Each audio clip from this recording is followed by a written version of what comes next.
Okay, bismillahirrahmanirrahim. Assalamualaikum warahmatullahi taala wabarakatuh dan selamat pagi semua. So, hari ini kita akan sambung kita punya perbincangan topik mengenai sistem peredaran darah, okey, dalam bab 3 pengangkutan. Okey.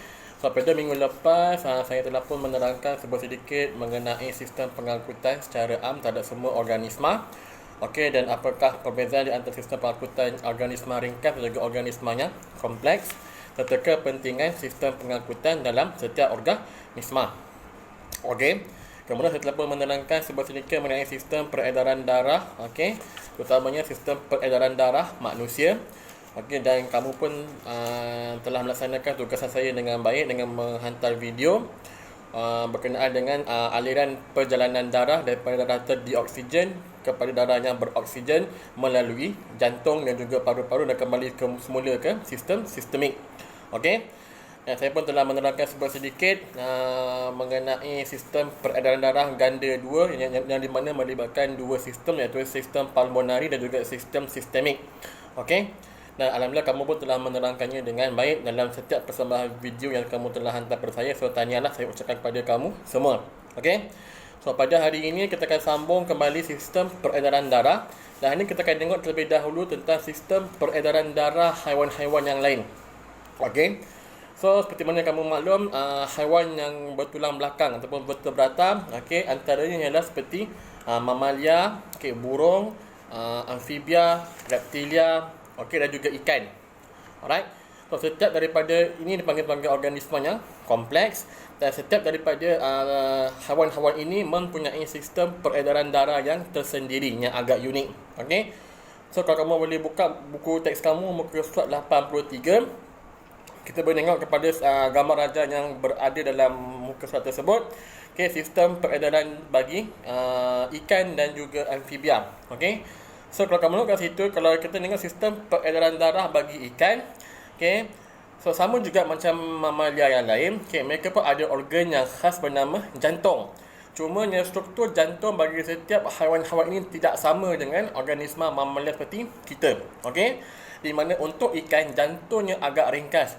Jantungnya hanya mempunyai satu atrium dan juga satu ventricle sahaja. Okey. Dan darahnya mengalir daripada arteri, okey, kemudian pergi ke kapilari insang untuk mendapatkan gas oksigen, melakukan proses pertukaran gas, okey, pergi ke seluruh pada ikan, okey, dan kembali semula ke jantung melalui vena. Okey. So, sangat simple sistem peredaran darah bagi ikan. Okay, kalau kita tengok kepada sistem peredaran darah bagi amfibia, okay, contohnya seperti katak. Okay. So, katak ni pengangkutannya ataupun sistem respirasinya bergantung pada dua, iaitu sama ada melalui paru ataupun melalui kulit yang lembab. Okay. So, katak juga mempunyai jantung. Okay. Cuma jantungnya dia agak sedikit berbeza dengan jantung manusia, di mana jantung katak ini hanya mempunyai dua atrium dan juga satu ventricle. So, bila ada dua atrium dan satu ventricle dan tiada pemisah di antara kedua-duanya, so darah dalam jantung amfibia akan bercampur, okay, antara darah yang terdioksigen dan juga darah yang beroksigen. So, kedua-duanya akan bercampur. Alright. So, apa yang berlaku ialah darah yang terdioksigen akan mengalir masuk ke jantung melalui saluran vena dan akan pergi ke paru ataupun kepada kulit-kulit yang lembab untuk mengalami proses pertukaran gas dan kembali semula ke jantung. Okay, dan daripada itu darahnya akan mula bercampur lah. Okay, ada darah beroksigen dan juga darah yang terdioksigen akan bercampur dan darah ini akan pergi ke seluruh badan amfibia. Okay. So, darah yang diterima oleh amfibia ini adalah darah yang tidak pure. Maksudnya darah yang tidak darah yang bercampur lah. Okay, antara darah yang beroksigen dan juga terdioksigen. Okey, so, sebab itulah kenapa amfibia ini dia ada dua mekanisme respirasi ataupun pertukaran gas, sama ada melalui paru-paru mereka ataupun melalui kulit yang lembab untuk mengoptimumkan proses pertukaran gas, untuk mengoptimumkan resapan masuk oksigen. Okey. Kemudian kita ke muka surat sebelah, okey, ada gambar raja bagi sistem peredaran darah bagi reptilia, seperti ular ataupun biawak dan sebagainya. Okay, mereka juga mempunyai jantung dan jantung mereka ni mempunyai dua atrium dan juga satu ventricle. So, hampir sama macam amfibia. Cumanya struktur sistem peredaran darah bagi reptilia ni dia agak sedikit kompleks berbanding dengan amfibia. Okey. Dan sama juga apa yang berlaku ialah darah yang masuk ke dalam jantung reptilia ini juga akan bercampur antara terdioksigen dan juga beroksigen. Sebab apa? Sebab jantungnya tak ada septum yang memisahkan ruangan-ruangan dalam jantung. So darah ini akan mula bercampur juga. Okey. Manakala untuk sistem peredaran darah seperti mamalia dan burung, okey, sama macam apa yang telah kita terangkan pada minggu lepas, okey, mempunyai jantung yang kompleks. Okay, dibahagikan setiap ruangan jantung ini melalui struktur bernama septum. Okay, septum ialah struktur yang memisahkan ruangan-ruangan jantung ini. Daripada ruangan belah kanan dan juga belah kiri, mereka dipisahkan melalui septum. Okay, dan mereka juga mempunyai sistem peredaran darah secara ganda dua lah, mana ada sistem pulmonari dan juga sistem sistemik. Okay, so ini adalah antara perbezaan yang ketara lah di antara sistem peredaran darah bagi kelima spesies haiwan ini, iaitu ikan, amfibia, reptilia, mamalia dan juga burung. Okey. So seterusnya kita akan tengok kembali kepada sistem peredaran darah manusia. Okey. So saya akan tengok kepada struktur dan juga fungsi salur darah utama. So hari itu bila kamu bentangkan tentang aliran darah, okay, yang daripada vena cava masuk jantung ke paru-paru, kembali semula ke jantung dan dipump keluar melalui aorta dan sebagainya. Okey. So kamu lihat kat situ sistem peredaran darah manusia ini ataupun sistem peredaran darah bagi keseluruhan haiwan secara amnya, dia ada 3 jenis salur darah utama. Okey. Yang pertama ialah arteri. Okay, yang kedua ialah kapilari, yang ketiga ialah vena. Okey. So apakah beza di antara arteri, kapilari dan juga vena? Okey, pertama kita tengok pada arteri. Okey. So selalunya, okey, kebiasaannya, okey, dari segi struktur, okey, perbezaannya arteri ini dia merupakan satu salur darah yang mempunyai dinding yang tebal. Okey. So arteri ni selalunya dinding yang tebal dan berotot. Okey. So dindingnya tebal dan berotot. Sebab apa? Sebab dia perlu menahan tekanan darah yang tinggi. Okey, sebab apa? Sebab selalunya arteri ini dia akan membawa darah-darah yang beroksigen. Okey, yang dipump daripada ventrikel kiri pergi ke seluruh badan. So kalau kamu ingat balik struktur ventrikel kiri ini, dindingnya sangat tebal. So bila ventrikel kiri ini mengecut, dia akan mengepam dan menghasilkan tekanan yang sangat kuat, okay, supaya darah dapat disalurkan ke seluruh badan dengan efisien. So disebabkan tekanan yang kuat itu, maka dinding arteri mestilah berotot dan tebal untuk menahan tekanan yang dihasilkan oleh jantung. Okey. Dan dalam arteri ini ada satu ruangan dipanggil sebagai lumen. So lumen tu macam dia punya salur lah. Okey, salur ni dipanggil sebagai lumen. Okey, so untuk arteri lumennya kecil. Okey, sebab apa kecil? Sebab dindingnya sudah berotot. So lumennya pun akan menjadi kecil. Dan untuk arteri tiada injap. So dalam arteri tiada injap yang wujud. Okey, sebab apa? Sebab arteri ini dia memang akan menerima darah beroksigen yang tekanannya tinggi. So injap memang tidak diperlukanlah untuk nak memastikan darah ini menyalur secara satu hala. Okey. Dan fungsi arteri tadi seperti saya kata, mengangkut darah beroksigen keluar dari jantung ke seluruh badan. Okey. So semua arteri dalam badan kita ini membawa ataupun mengangkut darah-darah beroksigen kecuali satu arteri, iaitu arteri pulmonari. Okey. So kalau kamu tengok balik struktur jantung kamu di muka surat yang sebelum ini ataupun dalam kamu punya pembentangan, arteri pulmonari adalah arteri yang membawa darah terdioksigen daripada ventrikel kanan memasuki sistem pulmonari. Okey, berarti dia mengangkut darah terdioksigen daripada ventrikel kanan pergi ke paru-paru. Okey, so semua arteri dalam badan manusia mengangkut darah beroksigen kecuali arteri pulmonari. Itu kena ingat. Okey. Dan peredaran darah dalam arteri selalunya cepat. Okey, cepat dan pada tekanan yang tinggi. Okey, dan bila arteri ini menerima tekanan yang tinggi, selalunya kita boleh detect ataupun kita boleh rasa denyutan nadi. Okey. So, denyutan nadi yang biasa kita tengok doktor bila dia nak check kita punya kesihatan, antaranya dia akan tengok kita punya bilangan denyutan nadi dalam masa seminit. Okey. So, denyutan nadi yang boleh kita rasa, kita tetap antaranya paling common dekat ni. Okey, dekat kita punya pergelangan tangan ini, okey, sejajar dengan kita punya ibu jari. Sini kamu boleh rasa. Okey, tekan sikit, kamu akan rasa satu pulsation ataupun macam ombak. Okey, yang berdenyut. Okay, loop. Okay. So itu ialah denyutan nadi. So apa yang nadi yang kamu rasa itu semuanya adalah arteri. Okay. Sama juga di leher kita kat sini pun ada dua arteri besar sini. Okay. So kamu tekan sikit pun kamu boleh rasa dia punya pulsation ataupun dia punya ombak beralun tu. Okay. Belakang di depan cuping, di depan telinga kita pun ada kat sini. Tekan kuat-kuat sikit kamu akan rasa. Okey.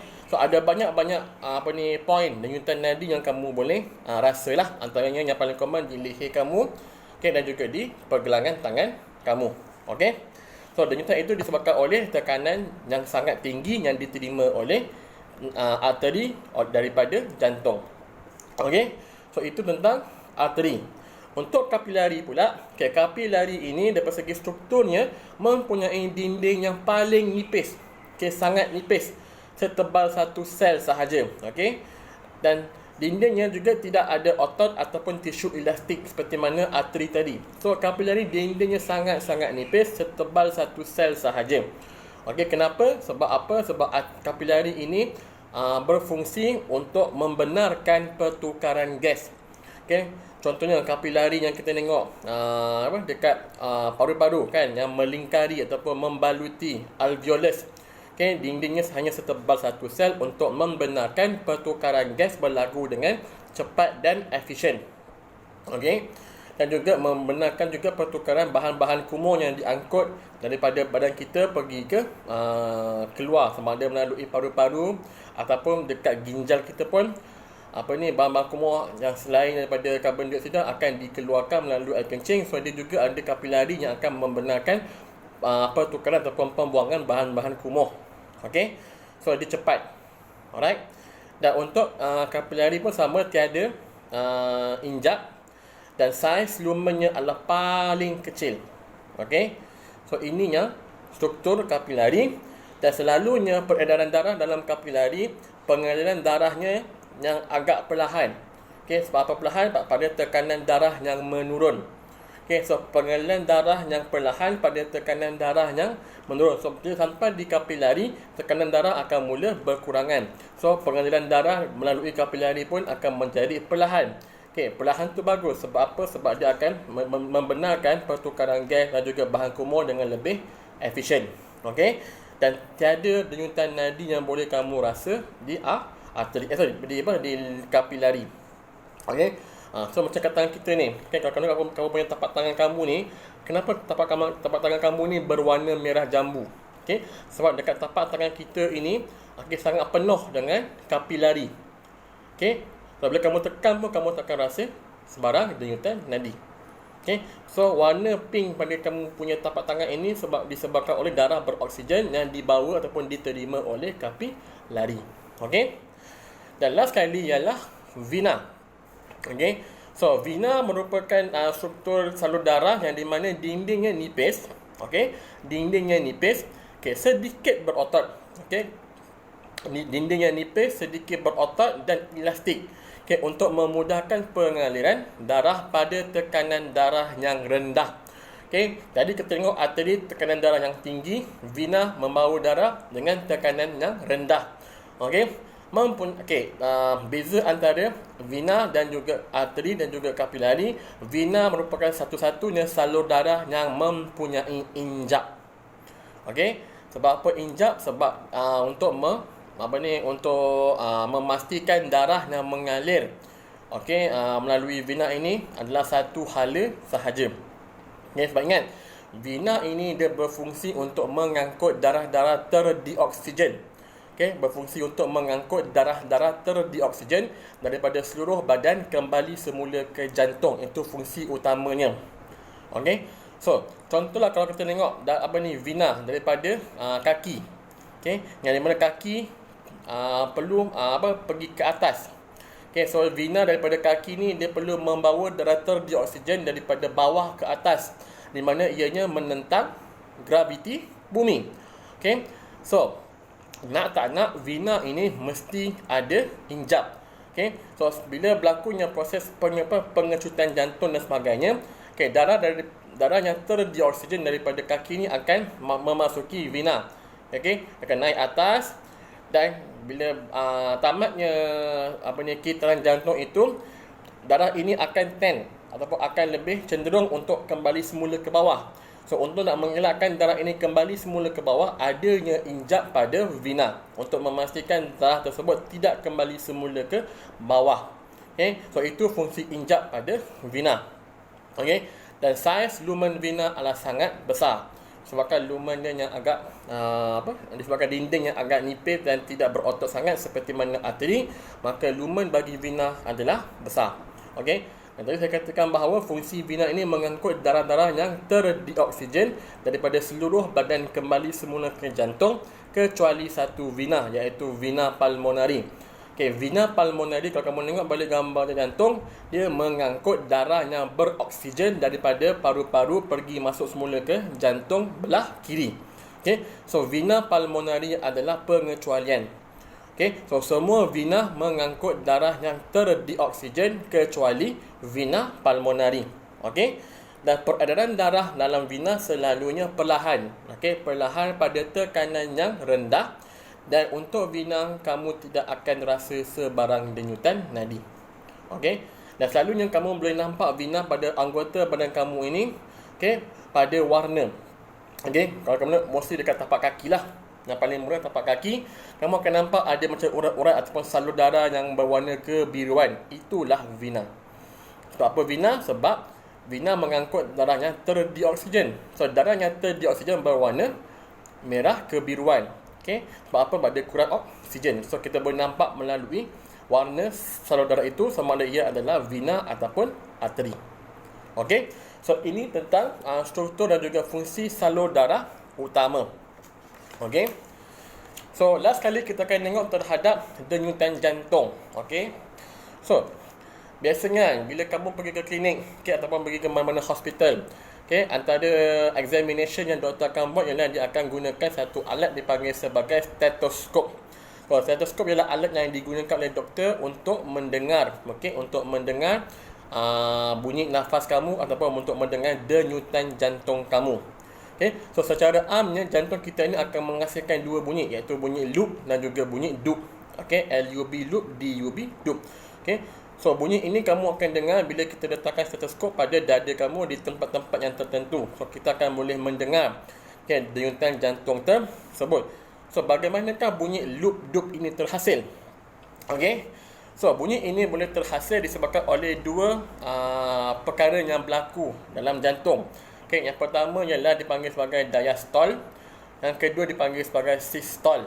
Okey, so ada dua proses yang berlaku dalam jantung, proses pengecutan jantung yang dipanggil sebagai diastole dan juga sistole. Okey. So bila kita tengok kepada diastole, apa yang kita faham tentang diastole ialah dalam peringkat diastole ini, jantung terutamanya ruangan ventrikel. Okey, baik ventrikel kiri maupun ventrikel kanan, dalam peringkat diastole ventrikel ini akan mengalami pengenduran. Okey, dia akan mengalami pengenduran. Okey, so dalam peringkat diastole ventrikel akan mengendur. Okey, dan akan berehat.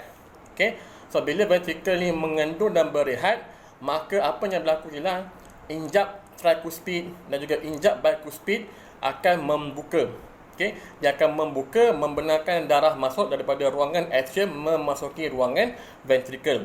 So ini ialah diastole. So bila berlakunya pembukaan injap tricuspid dan juga bicuspid tadi, dan juga injap-injap yang berada pada dan juga penutupan injap pada injap sabit. Okay, so dalam diastole ini apa yang berlaku ialah injap tricuspid, injap bicuspid, okay, akan terbuka. Okay, membenarkan darah masuk daripada atrium pergi ke ruangan ventrikel. Manakala injap sabit, okay, yang terdapat pada aorta dan juga arteri pulmonari akan tertutup. Okay. So injap sabit dia akan tertutup pada peringkat diastole.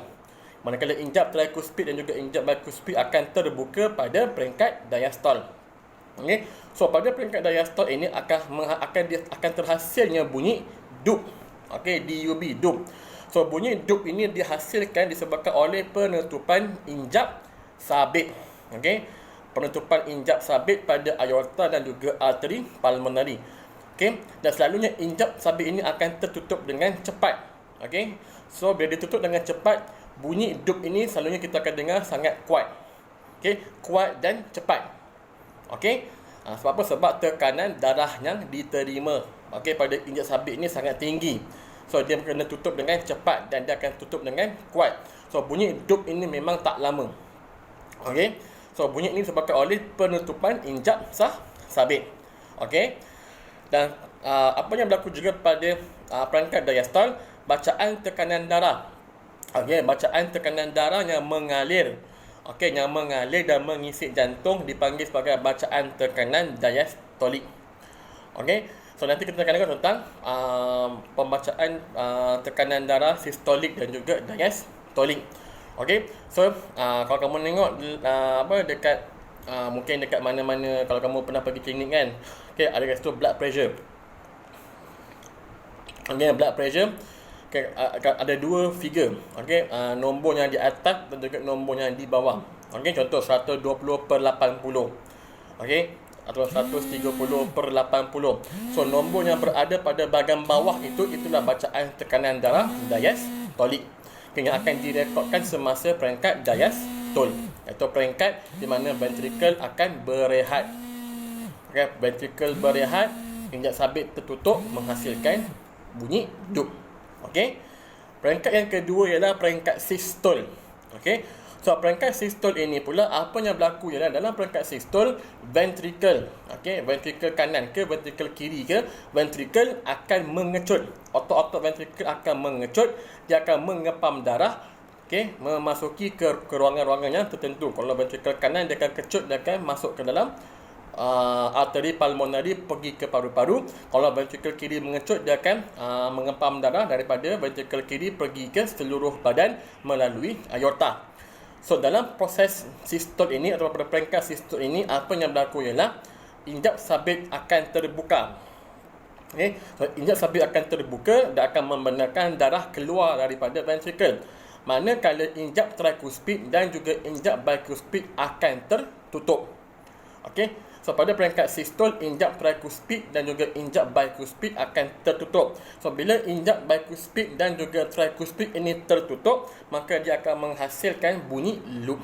Dan selalunya bunyi loop ini dia agak panjang sedikit berbanding dengan bunyi dup, dan bunyi dia agak perlahan sedikit. Sebab apa? Sebab tekanan yang rendah. So bunyi loop ni sangat kata perlahan. Okay, dan juga dia punya jangka panjang masa dia pun agak lama compare dengan bunyi dup. Okey. Dan pada peringkat sistole ini juga apa yang berlaku ialah apabila berlakunya pengecutan pada ventrikel, okey, bacaan tekanan darah boleh direkodkan. Okey, so bacaan tekanan darah yang kita rekodkan semasa peringkat sistole dipanggil sebagai bacaan sistolik. Okey. So kalau kita tengok balik tekanan darah tadi, saya kata contoh 120/80, okey, milimeter mercury, mmHg tu. Okey. So 120/80. So 120 tu iaitu lajur di atas itu, nombor yang besar itu, okey, 120 itu ialah bacaan sistolik.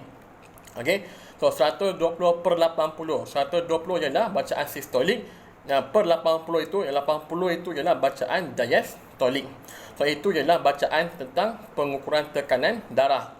Okey, so bagaimana kita rekodkan tekanan darah? Okey, bergantung pada dua peringkat ini, iaitu sistole dan juga diastole. Okey. Yang di mana saya rasa benda ini perlukan penerangan yang lebih lanjut di kelas yang mendatang. Tapi untuk hari ini cukup untuk kamu memaklum tentang bagaimanakah bunyi jantung ini terhasil. Okey, dalam peringkat diastole dan juga peringkat sistole. Okey. So adalah bunyi loop dan dup. Okey, so apa yang menyebabkan bunyi loop, apa yang menyebabkan bunyi dup. Okey. Dan pada masa sama juga kita dah tengok apa ni struktur dan juga fungsi salur darah utama, iaitu arteri, vena dan juga kapilari. Okey. So saya rasa cukup untuk hari ini. So kelas akan datang saya akan mengajar berkenaan dengan pengukuran tekanan darah. Okey, so bagaimana apa yang dimaksudkan dengan tekanan darah sistolik dan juga tekanan darah diastolik. Okey, dan bagaimana kita nak membaca ataupun nak menginterpretasikan maklumat-maklumat seperti itu. Okey. So, cukup untuk hari ini. So, untuk kelas hari ini ataupun kelas minggu ni saya tidak akan bagi apa-apa latihan formatif ke apa secara online. Cukup sekadar hari ini kamu mendengar penerangan saya dan membaca dan juga menelaah bab ini menggunakan buku teks PDF yang saya telah pun share dekat kamu semua tu. Okey, harap semua dah download buku tu daripada saya punya Google Drive. Okey, simpan, okey, dan baca, telaah kembali dan cuba fahamkan kembalilah. Okey, dan kamu juga boleh menggunakan ataupun buat carian Google ataupun buka YouTube ke untuk nak tengok lebih baik. Okey, tentang apa? Tentang jantung, okey, aliran darah jantung dan sebagainya. Okey, so ada banyak cara kamu boleh belajar di rumah. Okey. So saya harap semua-semua dalam keadaan sihat yang sejahtera. Okey, sekali lagi terima kasih untuk hari ini. Semoga kita berjumpa lagi di kelas yang mendatang insya-Allah. Assalamualaikum warahmatullahi wabarakatuh.